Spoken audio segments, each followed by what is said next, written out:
The spring of 1916 brought desperation for the Allies of the First World War. The British were being submarine blockaded to the point of starvation.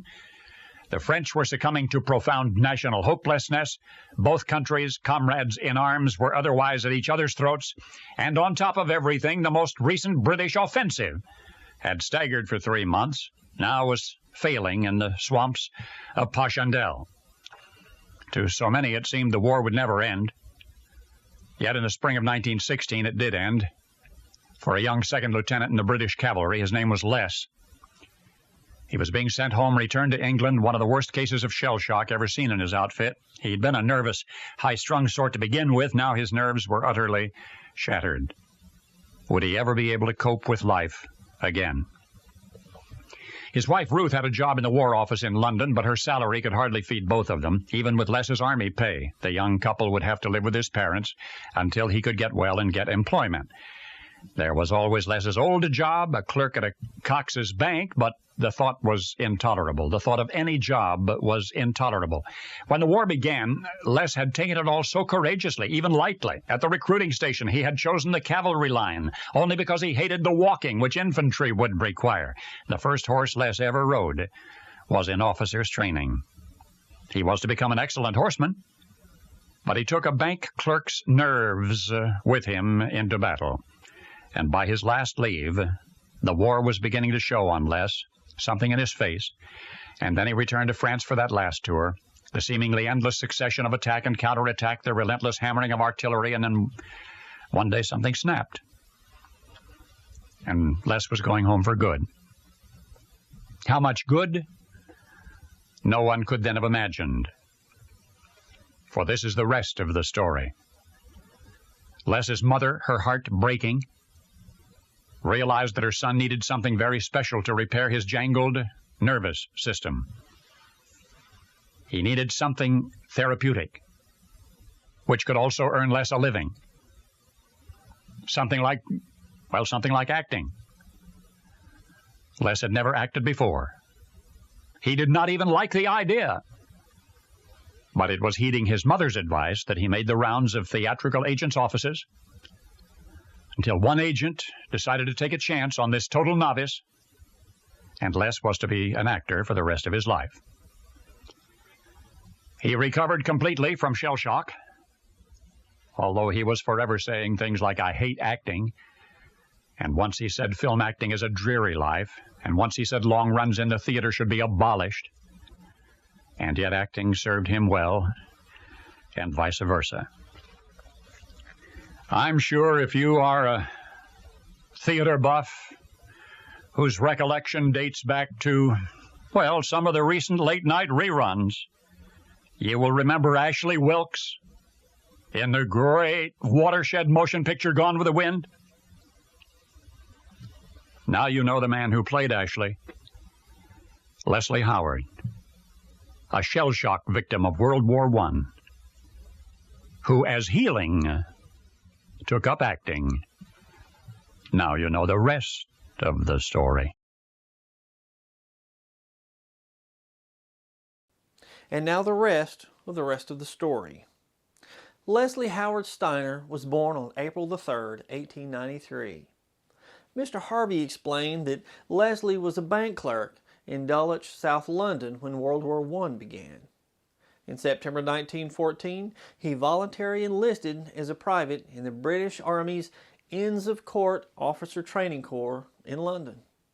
In February 1915, he was commissioned as a subaltern with the Northamptonshire Yeomanry.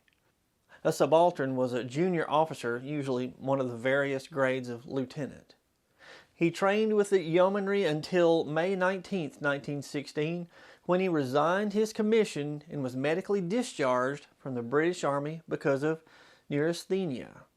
Now, neurasthenia resulted from the total exhaustion of the central nervous system's energy reserves. Symptoms included weakness, dizziness, fainting, fatigue, anxiety, headache, heart palpitations, high blood pressure, and depression. Mr. Harvey referred to this as shell shock, which, in addition to the symptoms of neurasthenia, included tinnitus, the ringing in your ears, amnesia, headaches, tremors, and hypersensitivity to noise. Today we call this post-traumatic stress disorder, or PTSD. And now we'll pick up where Mr. Harvey left off. Leslie became a star of stage and screen. Arguably the most memorable role was that of Ashley in Gone with the Wind. Leslie was a nice guy. Leslie and Humphrey Bogart became lifelong friends, largely due to an act of kindness by Leslie. By 1936, Leslie's star power had grown to the point that he had final say on who the studio hired to act alongside him. In that same year, he and Bette Davis co-starred in Petrified Forest. Warner Brothers wanted Eddie G. Robinson to play the part of Duke, a notorious gangster trying to evade capture by police. The character of Duke was based on John Dillinger, who was named the FBI's first public enemy #1 in 1933. Leslie told Warner Brothers that he would not star in the film unless they cast Humphrey Bogart as Duke. Now, Bogart had had minimal success in Hollywood before Petrified Forest, but this film made Bogart a star. Bogart would never forget that it was Leslie's insistence that enabled him to become a star. Leslie was a huge box office star in the 1930s, as I said. He had his own production company as well. With the outbreak of World War II, Leslie used his star power to promote the British cause. On June 1, 1943, Leslie, along with his business manager Alfred Chinhals, boarded a civilian British Overseas Airlines Douglas DC-3 airplane, like the one behind me, for a flight from Lisbon, Portugal to Bristol, England. Leslie had been lecturing in Spain and Portugal on how films were made and also promoting an upcoming film. Leslie was favored by the British government for his anti-Nazi propaganda and films which supported the war effort.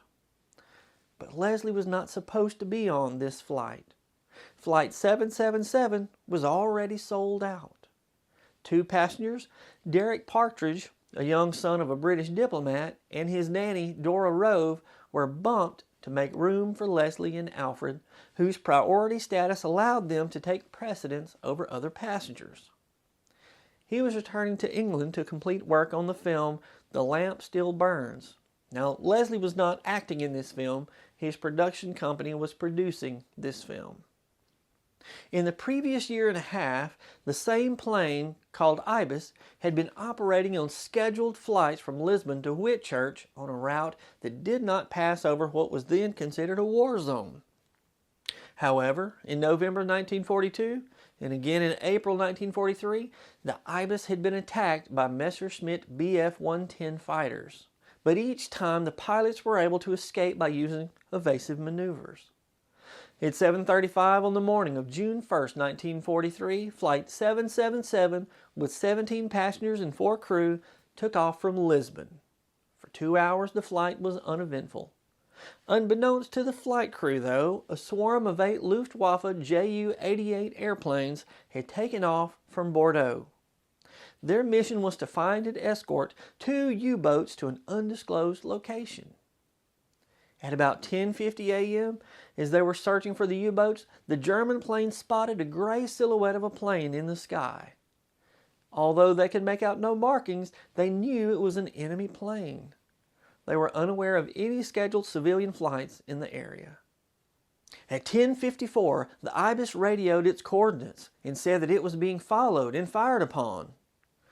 The pilot radioed, "I am being followed by strange aircraft, putting on best speed. We are being attacked. Cannon, shells, and tracers are going through the fuselage. Wave hopping and doing my best." The Germans continued firing on the Ibis. The port engine in the wing caught fire.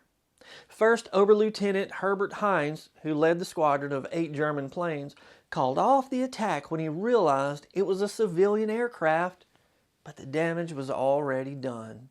Ibis was severely damaged and on fire. 3 people jumped from the burning plane, but their parachutes were on fire and failed to open. The Ibis crashed, floated briefly, then sank. there were no survivors. The German pilots photographed the wreckage of the plane floating in the Bay of Biscay. The photos were not released until after the war. Copies of those photos were sent to Leslie Howard's family. On the following morning, newspapers printed the following message. The British Overseas Airways Corporation regrets to announce that a civil aircraft on passage between Lisbon and the United Kingdom is overdue and must be presumed lost. The last message received from the aircraft stated that it was being attacked by an enemy aircraft. The aircraft carried 13 passengers and a crew of 4. Next of kin have been informed. When the Ibis failed to reach its destination, a British Short Sunderland floating boat flew to the coordinates provided by the Ibis. As the flying boat reached the coordinates, a squadron of 8 Luftwaffe Ju-88s, maybe the same Ju-88s, attacked. A furious battle ensued in which the flying boat shot down 3 of the German planes. 3 more German planes were listed as possibles, meaning they were damaged and probably crashed. But the flying boat had sustained a lot of damage.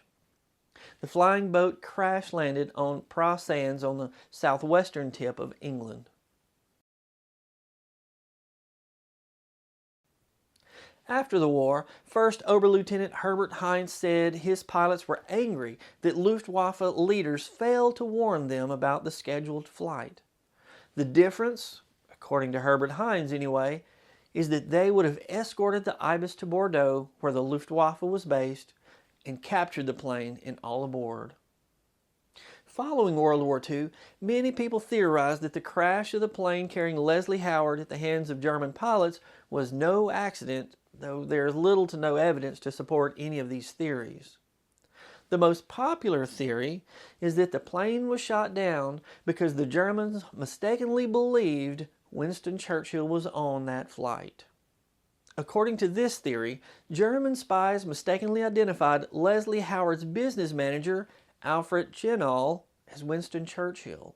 Leslie Howard, according to this theory, was mistakenly identified as Detective Inspector Walter H. Thompson, Churchill's bodyguard, who somewhat favored Leslie Howard. Churchill himself believed this theory. In his memoirs he wrote, "The brutality of the Germans was only matched by the stupidity of their agents.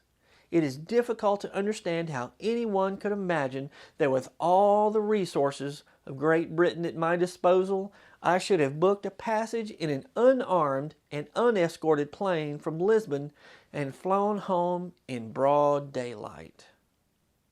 Some theories claim Leslie was a spy. Others claim he was killed because of his anti-Nazi propaganda in films. Regardless of the reason, the families of 21 individuals lost loved ones. And not that his life was any more important than anyone else's on the flight, but the world lost one of the finest actors of the era. His name lives on in film and in another way. In 1952, Humphrey Bogart and Lauren Bacall named their daughter Leslie Howard Bogart in honor of Leslie Howard. That just gave me chill bumps. I'm Brad Dyson. Thanks for watching, and now you know the rest of the story.